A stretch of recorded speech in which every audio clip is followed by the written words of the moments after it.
আরজিকর কাণ্ডের সাজা ঘোষণার পর ব্যারাকপুরে প্রতিবাদ সিপিআইএমের।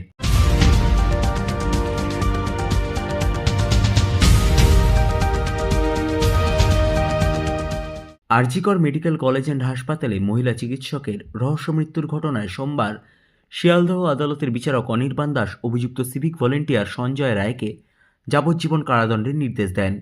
আদালতের এই রায়ের বিরুদ্ধে সিপিআইএম ব্যারাকপুর এরিয়া কমিটির পক্ষ থেকে ব্যারাকপুর রেল স্টেশনে এক প্রতিবাদ কর্মসূচির আয়োজন করা হয়।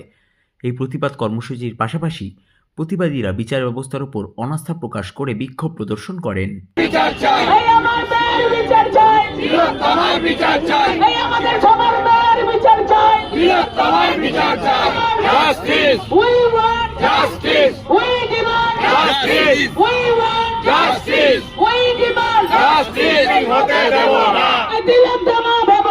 সেটিং হতে দেব না, সেটিং হতে দেব না।